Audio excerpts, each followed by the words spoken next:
Ravi de vous retrouver sur Digital Congo Télévision et FM pour ce nouveau numéro du magazine Entretien qui reçoit ce soir pour vous le professeur Godé Mpoy qui est également président de l'Assemblée provinciale de Kinshasa. Avec lui, on va parler du budget de l'État exercice 2024. On parlera de la gestion de la ville-province de Kinshasa, mais également des élections qui pointent à l'horizon. Professeur Godé Mpoy, bonsoir. Bonsoir Yarita. Alors, c'est comme je l'ai annoncé tout à l'heure, on parlera du budget de l'État, exercice 2024, et bien d'autres sujets d'actualité. Mais d'abord, le budget de l'État, il est chiffré à 40 000 milliards de francs congolais, soit un accroissement de 23%, c'est quand même beaucoup par rapport à l'exercice précédent. Mais quels sont les mécanismes qui sont mis en place pour qu'on arrive vraiment à mobiliser?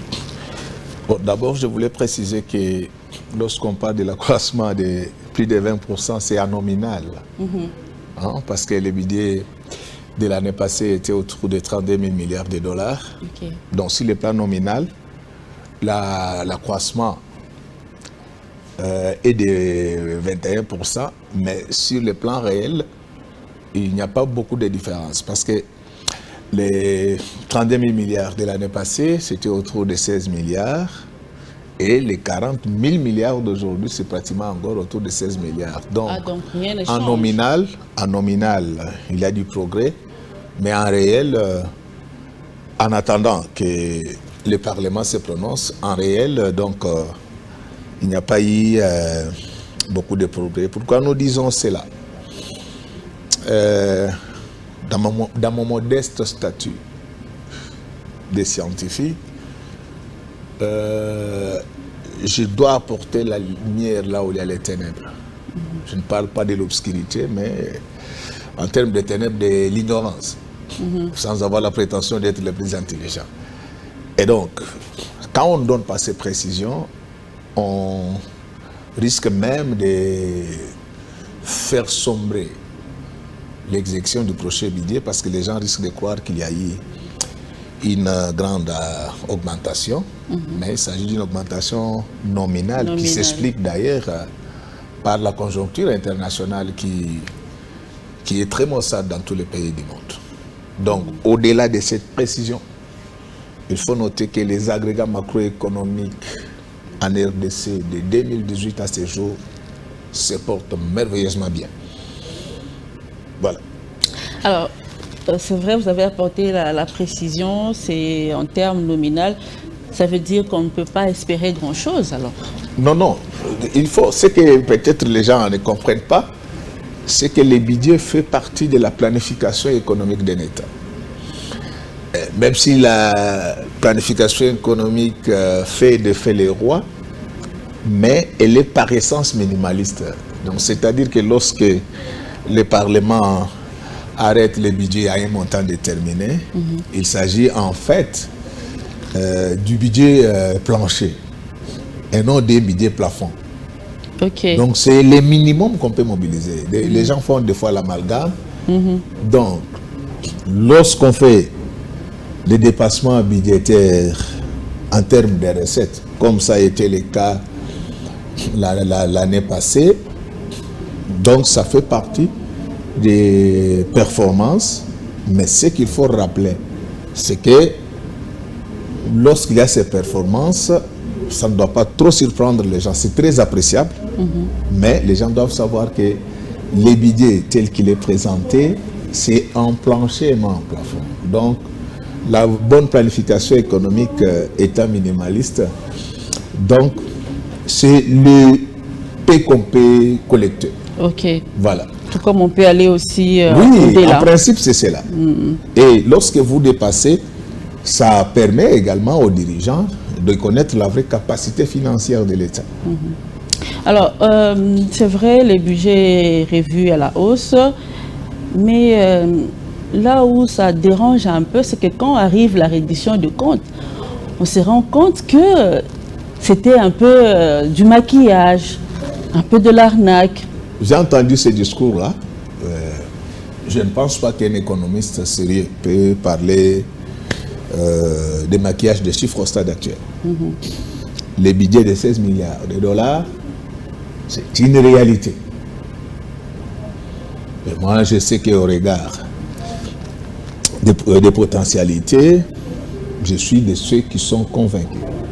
Et je crois comme à ma propre vie que ce budget peut être exécuté à au moins 100%. Donc, il n'y a jamais eu maquillage.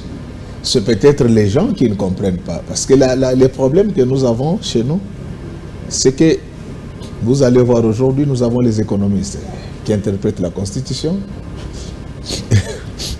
les philosophes qui parlent de l'économie et ça... Il y a un peu de l'amalgame. Oui, il y a de l'amalgame. Donc, il faut que chacun puisse rester dans son domaine. L'évolution des agrégats macroéconomiques depuis 2018 jusqu'à ce jour, c'est véritablement une réalité. Mais le seul problème qu'on a, c'est que la conjoncture, d'abord climatique, ensuite sanitaire et enfin géopolitique, est telle que tous les pays du monde aujourd'hui sont en train de vivre ce qu'on appelle de l'inflation importée. Et du coup, une inflation, c'est aussi une sorte d'impôt qui vous arrache votre pouvoir d'achat. Et c'est ce qui fait que les gens ne ressentent pas l'impact réel de tout ce qui a été fait pendant ces 4 ans. Mais en réalité, les progrès sont énormes. Moi, je ne suis pas de ceux qui disent que les anciens dirigeants n'ont rien fait. Mais les chiffres attestent que les dirigeants actuels ont fait mieux que leurs prédécesseurs. Mais ce qu'il faut retenir, que lorsqu'on fait ce genre d'analyse, il faut faire le morcelage conceptuel. Donc, il faut chercher un peu à se recentrer dans les contextes. Oui. Mais chacun a joué sa partition. Si l'ancien régime nous a fait passer d'un taux de croissance négatif à celui qui est positif, ayons aussi le courage d'attester qu'aujourd'hui, les PIB de la République démocratique du Congo, qu'on considère comme étant un indicateur nodal de l'évolution des activités économiques, notre PIB en 2018 était autour de 46 milliards de dollars. Et aujourd'hui, nous avons un PIB de 69 milliards de dollars. Donc, qu'est-ce que cela qui voudrait dire? C'est que dans 4 ans, mieux dans 5 ans, il y a au moins 23 milliards de dollars de richesses supplémentaires qui ont été créées. Donc, ça, c'est du concret. Lorsque vous regardez les budgets, en 2018, on était autour de 4 milliards 800. Aujourd'hui, on est à 16 milliards, c'est pratiquement triplé. Je ne dis pas triplé, mais je dis pratiquement triplé. Il faut reconnaître qu'il y a des progrès qui ont été faits. Mais quelle est la difficulté maintenant? La difficulté, la grande difficulté qu'il y a eu, c'est qu'il y a cet environnement international, la conjoncture internationale. Parce que vous le savez mieux que moi, en 2019, la première vague de l'inflation était celle engendrée par des perturbations climatiques. Comme vous le savez, la République démocratique du Congo a des grands pôles d'approvisionnement, en l'occurrence l'eurozone et la Chine. Et étant donné qu'il y a eu des perturbations climatiques, du coup, les économies orientaux occidentales étaient devenues plus énergivores qu'avant. Et du coup, lorsque vous consommez beaucoup d'énergie dans le processus productif, ça engendre également des charges d'exploitation supplémentaires. Et ces charges supplémentaires sont répercutées sur les consommateurs au marché. Et donc, comme notre pays, ça s'est connu de tous, que nous consommons ce que nous ne produisons pas et que nous produisons ce que nous ne consommons pas. Étant donné que nous devons toujours nous approvisionner à l'étranger, du coup, cette inflation-là est aussi importée en République démocratique du Congo. Oui, ça, ce sont les facteurs facteurs exogènes, comme on peut dire. Oui. Mais nous-mêmes, au pays, il y a la corruption. Voilà, c'est ce que je voulais dire. Aujourd'hui, je suis très heureux. Je suis très heureux parce que quand je traque ces voleurs, les gens pensent qu'on les fait de manière rancunière. Non. J'étais très heureux de suivre le président de la République. Se plaindre aussi de cela. Et il n'a pas été le premier. Notre ancien président de la République, JKK, il disait qu'il n'avait pas 15 personnes. Et donc les gens doivent comprendre que le problème de la RDC, ce n'est pas tellement les changements de président, mais c'est plus le renouvellement de la classe politique. Et donc, moi je ne suis pas, je suis du peuple, mais moi seul je ne suis pas le peuple. L'occasion faisant les larrons, je demande à la population de veiller et savoir qui il envoie au Parlement. Lorsque vous envoyez au président de la République des personnes sans qualification réelle, sans éthique, et rassurez-vous qu'il ne trouverait la majorité que parmi ces gens-là. Et donc, la population a une grande responsabilité de tamiser dans une certaine mesure. Et lorsque vous allez vous contenter de lire quelqu'un parce qu'il vous a acheté un sac de riz, rassurez-vous que même un conteneur de riz, on ne peut pas les consommer pendant 5 ans. Et donc, de ce côté, la responsabilité est partagée. Nous devons lutter sans concession contre la corruption. Okay. Et vous allez voir que les choses finiront par marcher. D'accord. Alors, on va rester toujours sur le budget 2024. Ça a été même relevé par les députés nationaux. C'est bien 40 000 milliards de francs congolais. Mais le gros de ces budgets-là, c'est plus consommé par le train des institutions et le paiement de fonctionnaires. Pas vraiment assez pour le crédit d'investissement. Bon, je sais qu'au regard de nos potentialités, nous n'avons pas encore un budget optimal. Comment les choses se passent? Je prends l'exemple des États-Unis d'Amérique. Lorsque vous êtes aux États-Unis, le gouvernement adresse concomitamment les budgets économiques et les budgets de l'État. C'est en fait pour éviter qu'il y ait une grande frasque entre les potentiels économiques et les budgets de l'État. Je sais que nous devons encore faire cet effort-là, mais c'est ça les problèmes chez nous. Hein. Donc, il y a des balises à suivre lorsque vous voulez réfléchir sur des questions économiques. Il y a des balises à voir lorsque vous voulez réfléchir sur le management public. Donc, avec l'évolution actuelle du monde, l'étatisation a démontré ses limites. C'est ainsi que vous avez vu que depuis les années 80, il y a une nouvelle théorie qui a été développée en management, en l'occurrence le nouveau management public, qui veut qu'on puisse adapter les principes de gestion privée dans la sphère publique. Parce qu'en réalité, vous allez constater que dans nos administrations, vous pouvez trouver tout le monde. Mais dans des multinationales, vous ne trouverez pas tout le monde.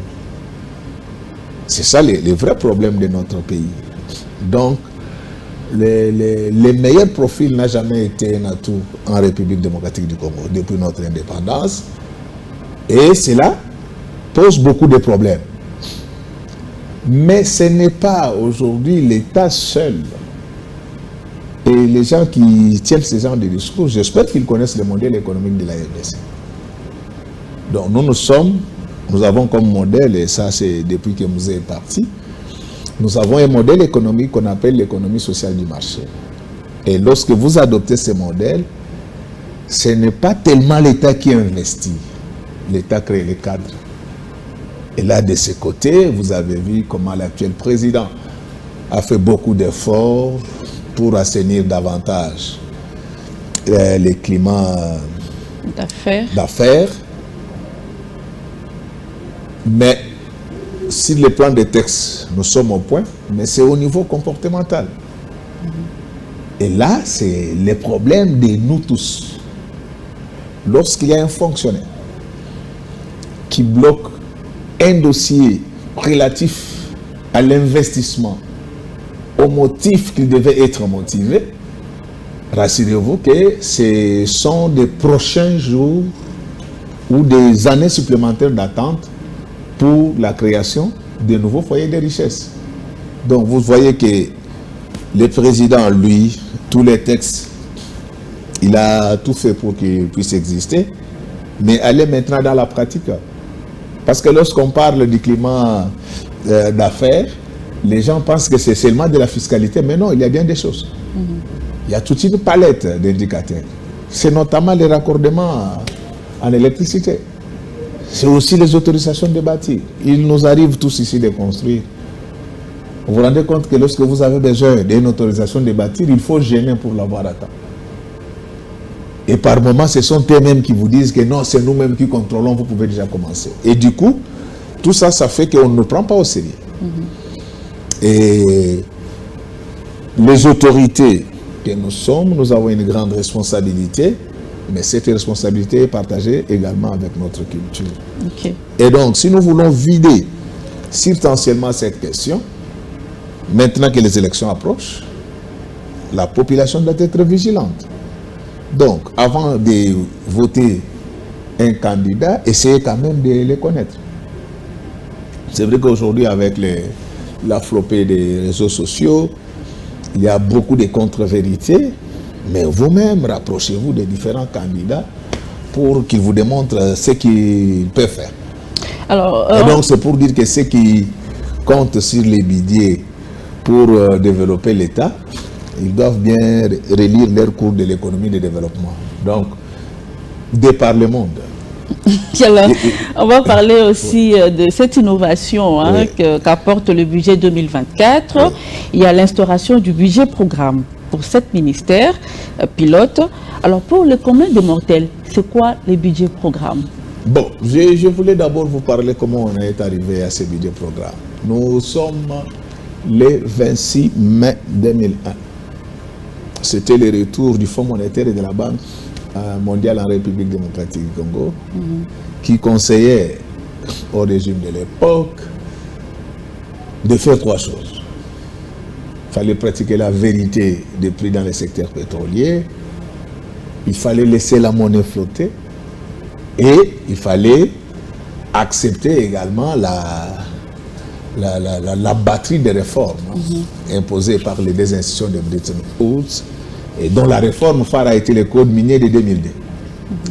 C'est dans cette lancée-là que la loi de finances des années 80 a été finalement remplacée par la LOFIP de 2011.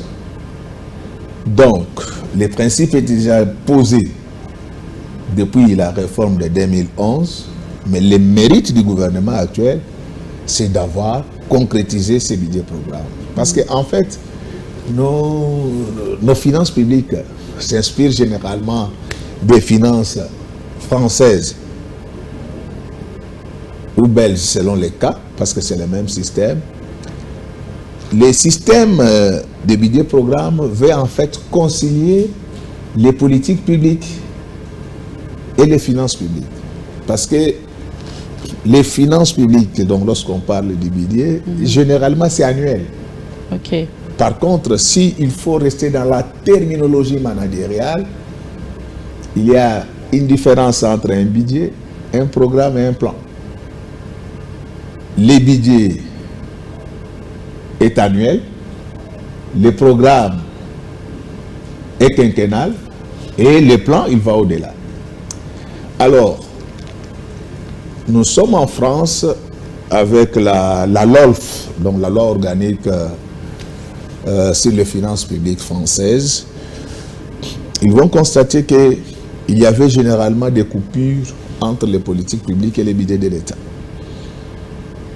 Parce qu'à la fin de l'exercice, on avait du mal à continuer les programmes qui étaient déjà enclenchés par les gouvernements précédents.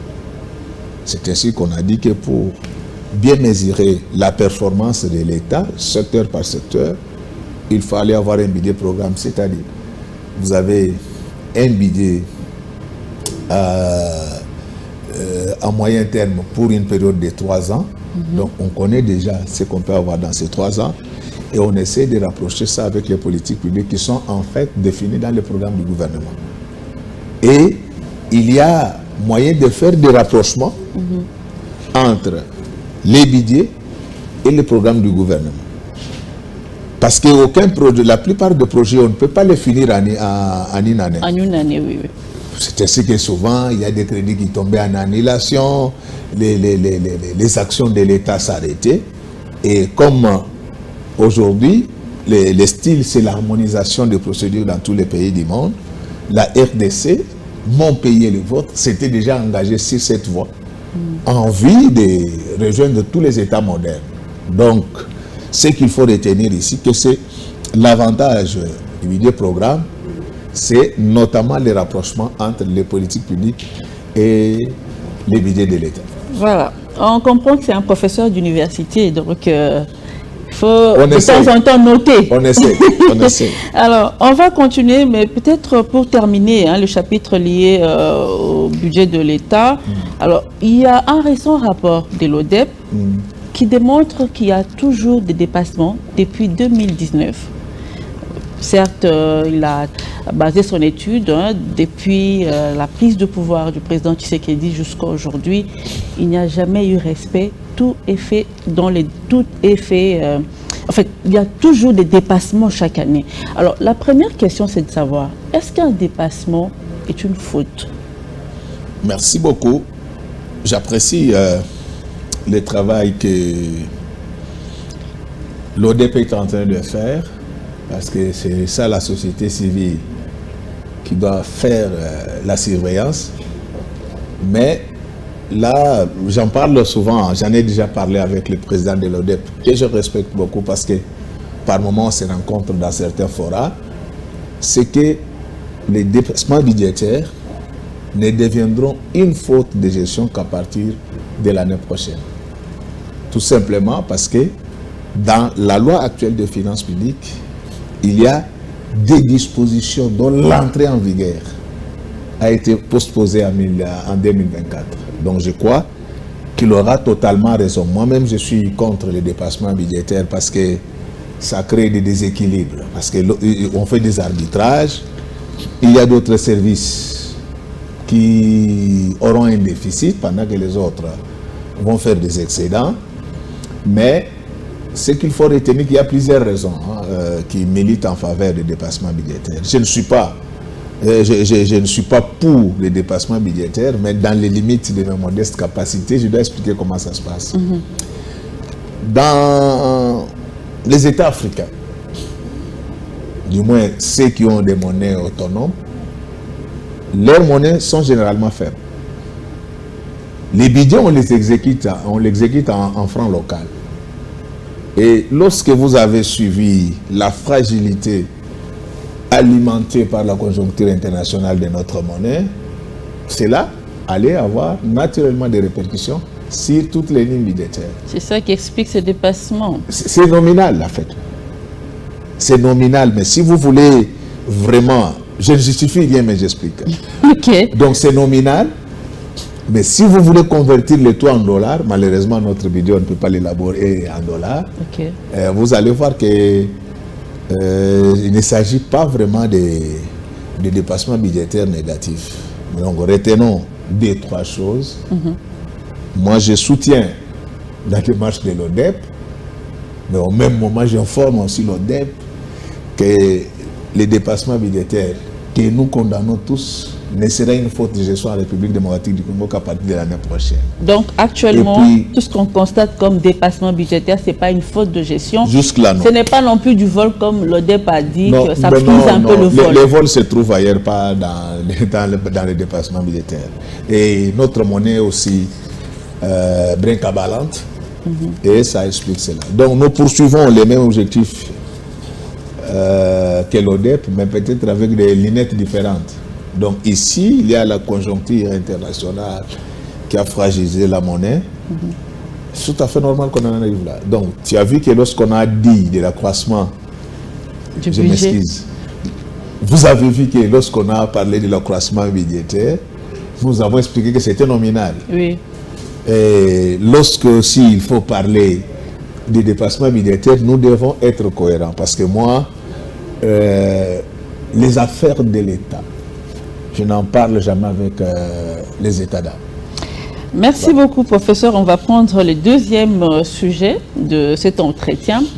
C'est la gestion de la ville-province de Kinshasa. Mais déjà, la première question, c'est qu'on voudrait savoir, est-ce qu'il y a eu rentrée parlementaire à l'Assemblée provinciale de Kinshasa? Il y a eu bel et bien rentrée parlementaire à Kinshasa. En présentiel.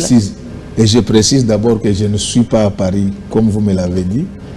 Je suis bel et bien à Kinshasa. Oui, parce qu'on est sur le même plateau. Non loin de la gare centrale. Parce qu'on est sur le même plateau. Donc ça fait un mois que je n'ai pas quitté la ville de Kinshasa. Alors, la rentrée parlementaire, c'était en présentiel? Non, la rentrée parlementaire, nous l'avons effectuée en distanciel. Pourquoi en distanciel? Nous sommes le 29 septembre. Comme d'habitude, j'ai adressé une correspondance à l'exécutif pour qu'il puisse disponibiliser les moyens, parce qu'il s'agit d'une rentrée parlementaire. Ça doit être entouré d'une certaine solennité. On invite les gens, on a un peu besoin de moyens pour ça. Alors, qu'est-ce qui s'était passé? On a attendu ces moyens jusqu'à 22h22. Nous sommes les 19, c'est-à-dire la veille de l'ouverture. Le questeur va me dire qu'il n'avait toujours pas reçu de moyens par rapport à cela. Et du coup, moi je suis démocrate. Je suis démocrate. Au niveau de notre bureau, le bureau est constitué de 5 membres.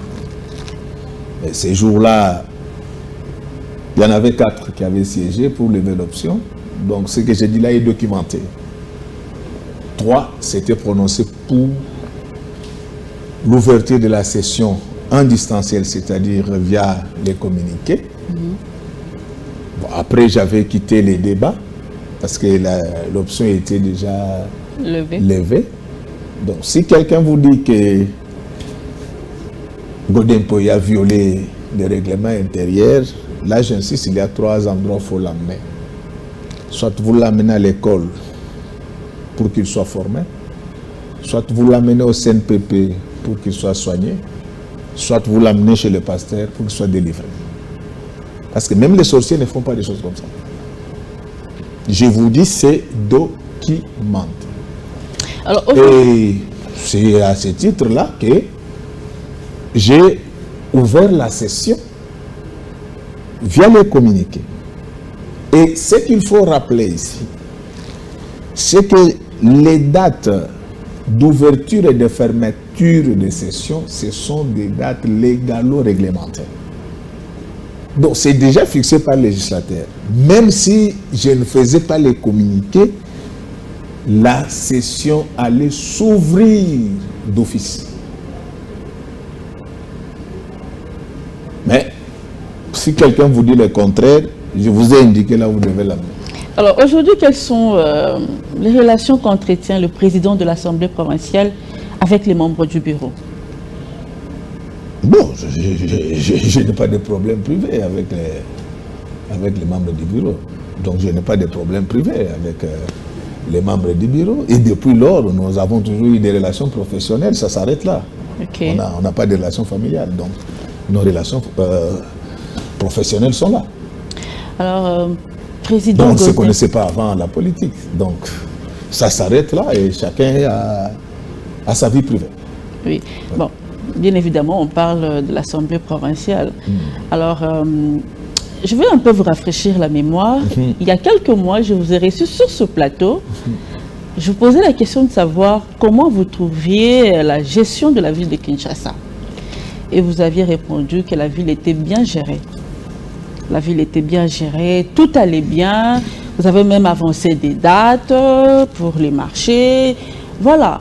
Mais après quelques temps, le discours a changé. Vous commenciez à dénoncer la mégestion qui s'est érigée en mode de gestion à la tête de la ville. Qu'est-ce qui a pu changer en quelques temps? Merci beaucoup de m'accorder cette occasion. Mon grand regret, c'est que nous tous en République démocratique du Congo, nous avons refusé de réfléchir. À l'époque où je tenais ces discours, tout marchait bien sur cette ville. Qui n'a pas vu de l'éclairage public? Qui n'a pas vu Elengesa? Qui n'a pas vu Kikwit? Qui ne voyait pas les balayeurs chaque jour dans nos rues? Et à cette époque-là, on allait s'opposer à quoi? Je vous pose maintenant la question. Depuis que cette année a commencé, vous êtes fiers de vivre à Kinshasa? Vous êtes fiers de présenter à vos amis étrangers que c'est ça les sièges des institutions de la RDC? Donc, moi, je suis cohérent. Et j'en profite pour vous dire que la gestion de l'État obéit à des règles scientifiques. C'est ainsi que lorsqu'on parle des ressources fondamentales d'une organisation, notamment un État, il y a 4 ressources fondamentales. Il y a les ressources matérielles, il y a les ressources financières, il y a les ressources humaines. Enfin, il y a tant comme ressources. Et donc, lorsque vous êtes en train d'évaluer la gestion publique, ça se fait toujours à tenter. Donc, à cette époque-là, je suis cohérent. À cette époque-là, tout marchait bien. J'allais m'opposer à quoi? Vous avez vu les grands marchés, j'allais m'opposer à quoi? Et quand ça ne marche pas, moi je ne suis pas un enfant, moi je suis un élu. À ce jour, bientôt j'aurai 57 ans, donc je ne suis pas un enfant à qui on peut donner des biscuits, moi. Vous m'avez présenté un peu comme professeur, ordinaire bien sûr. Je ne dis pas que je suis plus intelligent que les autres, je suis un peu consultant aux Nations Unies, donc ce n'est pas à moi qu'on doit... Moi, il y a des choses que je ne supporte pas dans ma vie. Donc, je suis cohérent. À l'époque où je tenais ces discours, les choses marchaient bien. Et maintenant que ça ne marche pas, je dois jouer mon rôle. Pourtant, si ça va remarcher, je soutiendrai. Donc moi je suis cohérent. Donc l'inconstance c'est dans la tête de ceux qui refusent de réfléchir. Et pourtant ils ont des capacités pour réfléchir. Pourtant à cette même époque-là, beaucoup commençaient déjà à dénoncer. On va peut-être pas citer des noms. On a vu le vice-gouverneur Néron Mbungu qui a haussé les tons et ça lui a même coûté son poste. On a vu tant d'autres qui commençaient déjà à parler à cette époque-là. Est-ce qu'on peut dire aujourd'hui qu'à un moment, vous avez fermé les yeux? Bon, les drames chez nous, c'est de parler des choses que nous ne maîtrisons pas. Moi, je n'aime pas parler des gens, parce que je ne veux pas citer les noms des gens ici, ce sont des convictions que j'ai. Ce n'est même pas l'objet aussi de l'émission, oui. Les collègues que vous avez cités là, qui étaient chassés par l'Assemblée, je vous informe que la campagne de mon élection s'est préparée chez lui, à la maison, dans son salon. On avait de très bons rapports, mais s'il a été chassé de là où il était, ça n'a rien à voir avec tout ce que vous racontez là. Ils avaient leurs problèmes que j'ai gérés. Mais les députés à l'époque, ils n'avaient pas aimé le fait qu'ils m'aient mêlé moi à leur conflit. C'est ça la vérité. Ça n'avait rien à voir avec la gestion de la ville. Plus, hein. Donc s'il y a quelqu'un qui connaît le fonctionnement, s'il y a 2 personnes qui connaissent comment a fonctionné cette ville depuis notre élection à ce jour, j'en fais partie. Pour ne pas dire que je suis le premier.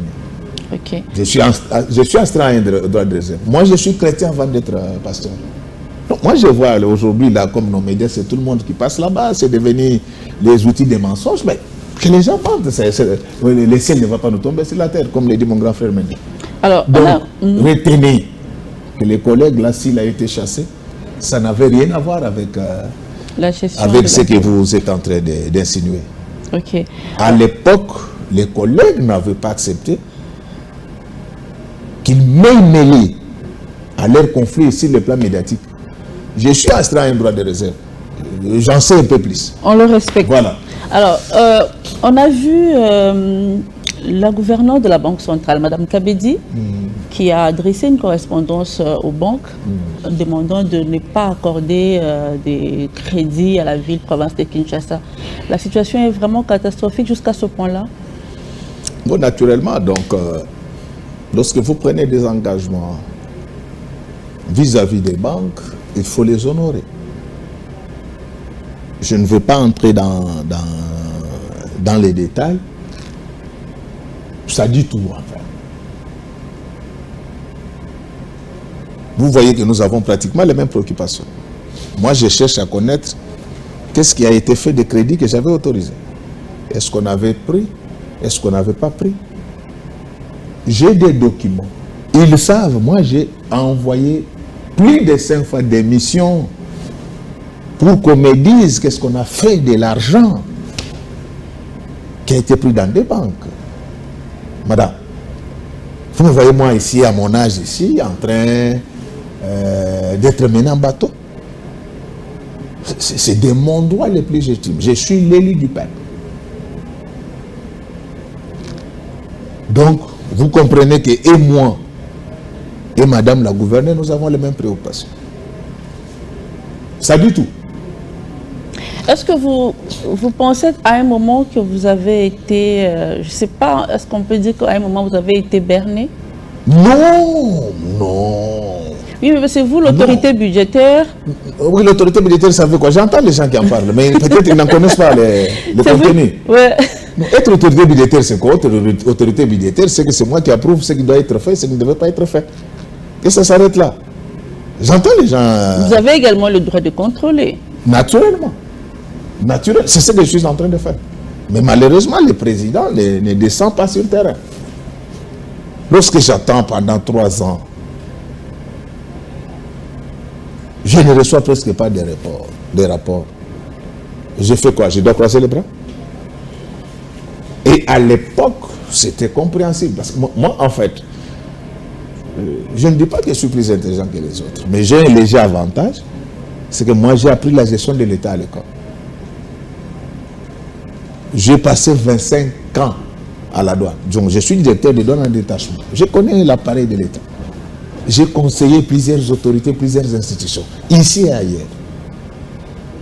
Lorsque je vous ai dit que chaque organisation a 4 ressources fondamentales, en l'occurrence matérielles, financières, humaines, et en fait tant comme ressources. Donc lorsque vous épousez une femme, ne la déclarez pas stérile dès les premiers jours.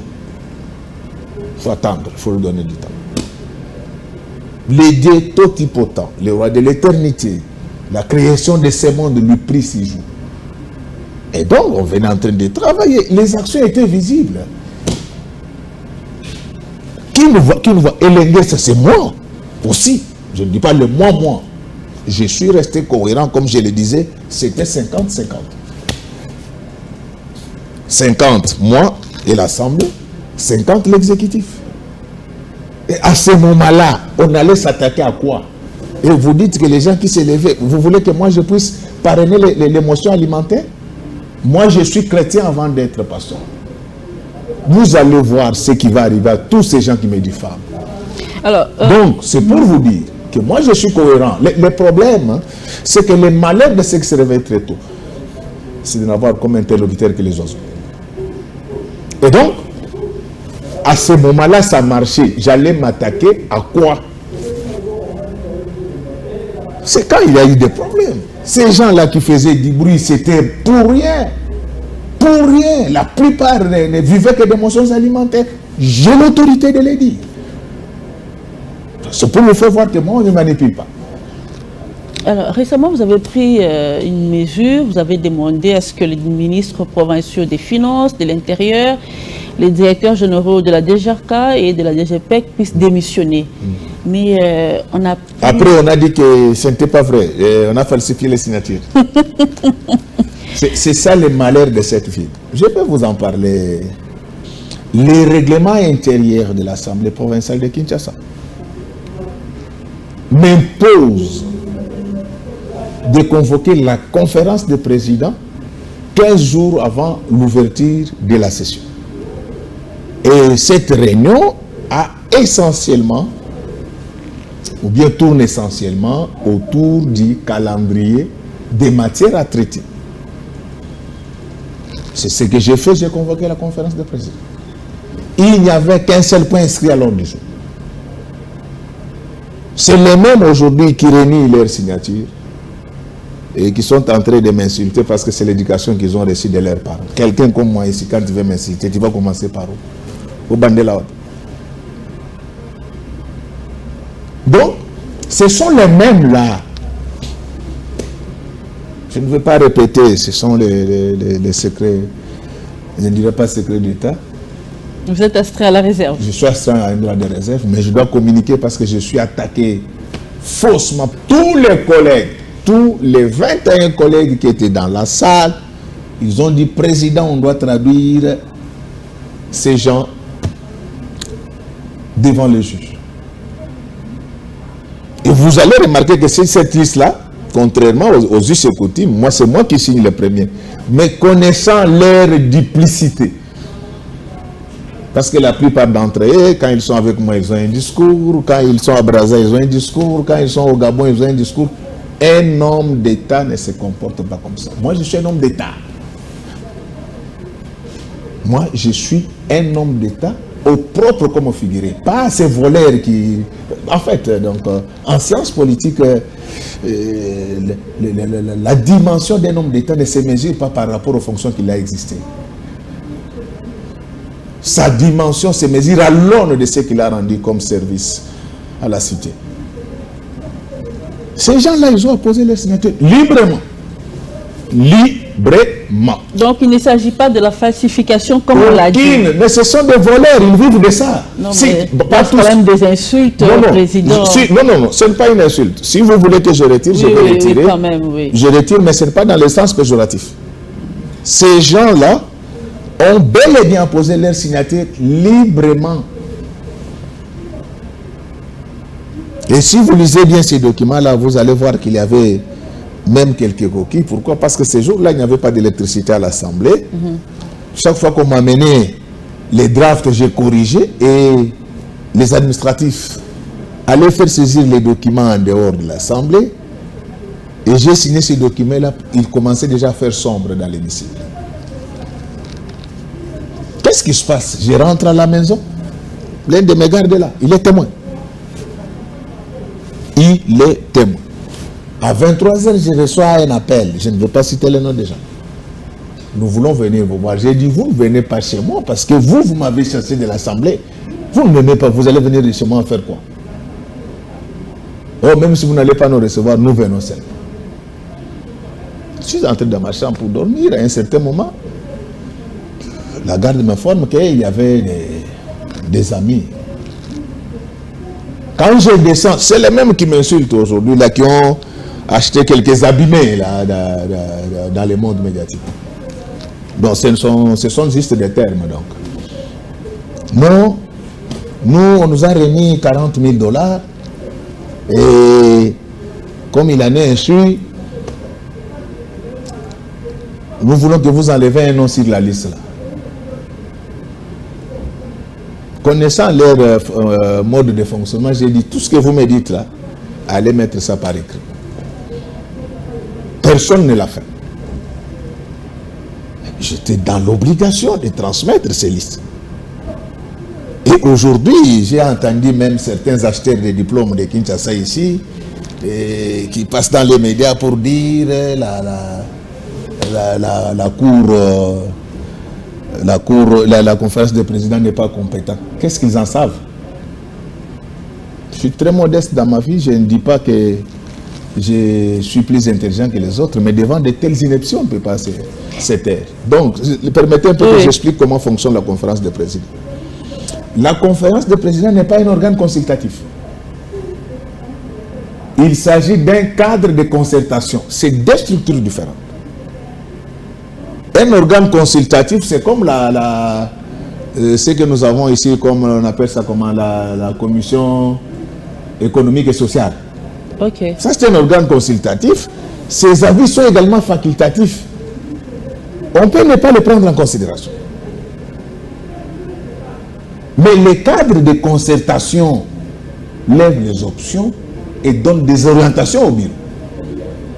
Rien que ça, les gens, ça c'est l'article 52, les gens devaient comprendre.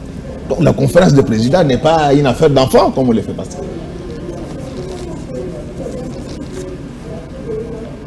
Deux. Lorsque vous lisez notre règlement intérieur, à son article 207, il y a des moments où la conférence de président peut prendre des décisions. Des trois, parce que j'ai entendu certaines sonnettes du genre non, la loi dit que nous ne pouvons traduire en justice que les ministres. Mais j'ai dit, nous sommes où, madame? Allez demain à l'université de Kinshasa, allez voir les étudiants des premiers graduats de la hiérarchisante faculté de droit. Ils vont vous dire qu'en droit, il y a un principe qui dit que... Parce qu'on commence par là. C'est dans les cours de l'introduction générale au droit. On commence par là. Il y a un principe qui dit que l'accessoire suit le principal. Donc, lorsqu'on a déjà dit qu'on peut traduire en justice tel, c'est-à-dire c'est tout qui va avec. Alors, est-ce qu'il faut un dessin pour qu'on comprenne ça? Mais comme s'il ne suffisait pas, maintenant ils ont envahi les médias avec les mensonges, mais ils seront exorcisés. Moi je ne suis pas spécialiste en comme vous, mais je sais parler dans ma vie, surtout que je dis la vérité. Et ils ont répandu des mensonges ici. Non, le président, il est parti à Paris, il a pris... non, là je confirme, le président est bien et bien acquis à ça. Comme eux volent, cette émission est enregistrée le 3 octobre 2023. C'est l'éducation qu'ils ont réussi de leurs parents de voler. Moi, je n'ai pas reçu cette éducation. Président Godin-Poy. Donc, le président Godin-Poy n'a jamais pris un seul franc de l'Assemblée. Ils le savent. Puisque les ministres provinciaux, les directeurs généraux n'ont pas démissionné, quelle sera l'issue? Non, la justice ferait son travail. Ce n'est pas une affaire privée. Okay. Donc, si les ministres ne sont pour rien. Les ministres, ils ont vu la cacophonie qu'il y a eu après, les gens qui se rétractaient, qui commençaient à nier leur signature. Et la justice va faire son propre. Les ministres ne sont pour rien. Okay. Donc, n'eût été cette manigance de ceux qui reniaient leur signature, ces ministres seraient déjà démissionnaires. Mais tout ce que je peux vous dire, que ceux qui continuent à poser les actes, ils répondront de ça. Ça, je peux vous le garantir. Rapidement, on dit que l'avenir de la ville est hypothéqué. Alors, quel sera, vous en tant que scientifique, là je vous pose la question en tant que scientifique, quelle peut être la solution? Donc, il y a ceci. D'après les droits de la décentralisation congolais, spécialement l'article 40 de la loi portant principes fondamentaux de libre administration des provinces, l'exécutif ne peut pas contracter une dette quand l'Assemblée provinciale ne l'a pas autorisé. Les autorisations que j'ai accordées, lorsque je dis G, ce n'est pas le moi, ce n'est pas le GG, c'est le G nous, parce que nous l'avons fait de manière collective avec les bureaux. Je sais que d'ici là, on va corrompre les gens pour qu'ils réunissent c'est là, mais moi, je documente tout, je ne fais rien au hasard dans ma vie. J'attends, dès qu'il y a quelqu'un qui va renier, qui ne connaissait pas, il va se voir lui-même, en train de signer. Voilà. Rapidement. Donc, les tableaux que j'ai, les très inquiétants, c'est pourquoi j'avais demandé qu'on nous dise de ce qui a été fait de cet argent-là. J'ai envoyé au moins 6 missions. C'est documenté, j'ai des ordres de mission. 0 rapport. Donc, dans ce contexte-là, d'après les statistiques que j'ai, c'est un grand malheur pour ceux qui viendront avant. Après vous. Après nous, pardon. Merci, il s'agit de lapsus. Ils ne feront pas grand-chose. Parce qu'ils seront obligés, ils vont travailler tout le temps à rembourser les dettes, un peu comme nous l'avons fait. Mais quand nous sommes arrivés, nous avons trouvé qu'on était à 14 millions de dollars. Moi, je ne parle pas en l'air. Vous étiez à 14 milliards et là on en laisse plus de 100 millions. Alors on va terminer par les élections. Et non seulement que c'est de la part de ce que j'ai dit.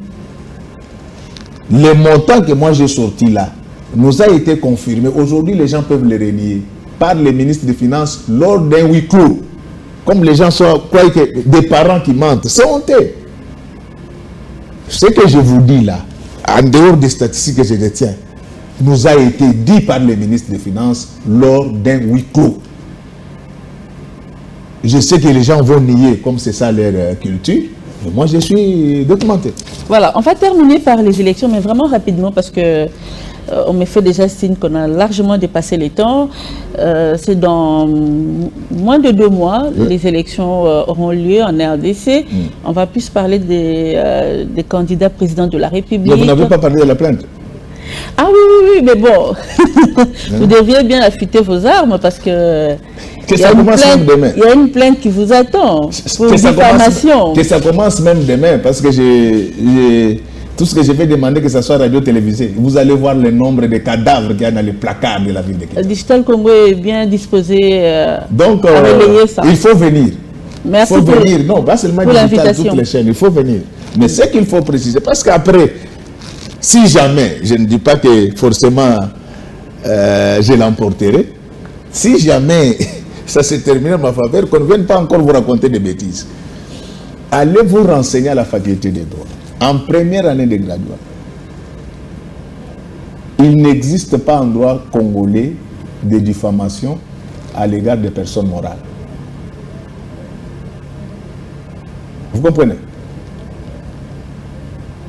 Vous pouvez lire vous-même, vous êtes intellectuel, lisez l'article 74 du Code pénal congolais. Donc, comme ça n'existe pas. Donc, je ne voulais pas que si jamais je l'emportais, que vous venez encore raconter des choses. Et puis, celui qui vous parle, c'est le président de l'Assemblée provinciale de Kinshasa. Bon, on retient la date d'aujourd'hui. Ces opinions sont immunisées. Donc, on retient la date d'aujourd'hui, mais en même temps, on demande aussi la levée de vos immunités. Mais bon, rapidement pour terminer. Je suis là. Pour terminer, vous avez vu quand même les quelques candidats présidents qui ont déposé leur candidature. Vous avez vu le profil. Ça s'annonce quand même très serré. Oui, hein, j'ai vu jusque-là, il y a, si je ne m'abuse, je sais que il y a mon ami Constant Moutamba, que je salue en passant. Il y a le docteur Mukwege.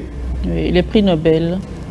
Oui, notre prix Nobel, mais prix Nobel de la paix, pas prix Nobel scientifique. Oh non, mais c'est toujours le prix Nobel. Non. C'est quoi la différence? Non, je voulais dire, c'est un grand intellectuel, c'est quelqu'un qui fait la fierté du monde.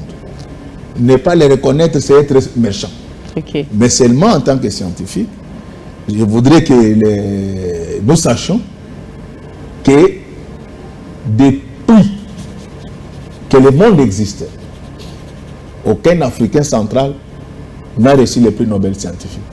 Mais le prix Nobel de la paix, c'est déjà une grande distinction. Mais je voulais seulement lever cet équivoque-là et j'ai un grand respect pour le docteur Mukwege. Je donne cette... Parce que c'est le rôle de l'université. Donc ce n'est pas que je le minimise, tout le monde connaît sa valeur, mais je voulais seulement que cela soit clairement dit, parce que beaucoup de gens ne savent peut-être pas comment ces titres s'obtiennent. Il y a Martin Fayoulou. Il y a Martin Fayoulou, les soldats du peuple, qui est sorti de l'école de Papa Etienne Tshisekedi. Moïse Katumbi a déposé aujourd'hui. Il y a Moïse, le président Moïse Katumbi, du TP Mazembe, ancien gouverneur de la ville de Kinshasa. Non, de la province du Katanga. Désolé pour le lapsus. Désolé. Et je viens d'apprendre aussi que le docteur Ngalassi vient de déposer aussi sa candidature. Votre collègue pasteur. Oui. Mon papa. Il y a aussi ma petite sœur, je m'excuse, il ne faut pas se fâcher, je sais que vous êtes candidate présidente, mais les droits d'aînesse au niveau de la famille, c'est Marie-Josée Lifoku. Donc, presque tous ce sont des candidats valables. Ok. Presque tous ce sont des candidats valables, mais la difficulté, c'est qu'ils auront du mal à affronter l'actuel président, le président Fathi. Bon, il n'est pas encore candidat, j'espère qu'il sera. Oui, ils auront du mal. Donc, si le président Fathi s'est présenté, parce qu'il n'a pas encore déposé sa candidature, ils auront du mal. Parce que lui, il a aujourd'hui un discours. Il ne va même pas parler des agrégats macroéconomiques parce que c'est très compliqué. La grande réussite de l'actuel président, c'est la gratuité. Ça, personne ne l'a fait avant lui. Mais pourtant, lui-même, le président a dit, tant qu'il n'aura pas résolu la crise de l'Est, il va considérer qu'il n'a rien fait. Non. Moi, ici, je suis en train d'évaluer les chances des uns et des autres. Donc, je veux parler des autres candidats. Donc, ça, c'est une analyse que je suis en train de faire. Donc, avec la gratuité, ça, presque tout le monde en a bénéficié. Et encore aujourd'hui, il vient d'ajouter la gratuité de la maternité. Je sais que même vous, là, dans votre cœur, vous êtes très content. Ah, parce qu'il n'y aura, plus de femmes qu'on va détenir dans les maternités. Donc, c'est pour vous dire que lui, il a plus de chances. Et surtout, n'oubliez pas que la tradition politique en RDC, c'est une tradition d'aller-retour. Donc, aucun président, à part le président Kassavou, dans les conditions que vous connaissez, aucun président n'a fait qu'un seul mandat. Et Mouzé, Laurent Désiré Kabila, d'heureuse mémoire, assassiné par les ennemis de la démocratie. Mais les autres, chacun a fait un premier et un second mandat. Oui, mais c'est pas un acquis. Maintenant, oui, non, je présente, donc je fais une analyse saute. Oui.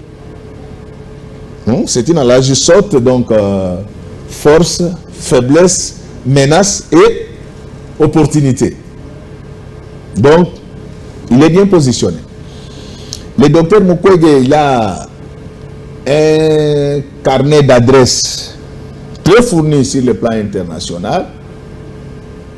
C'est un atout majeur, mais l'élection présidentielle, c'est toute une machine politique.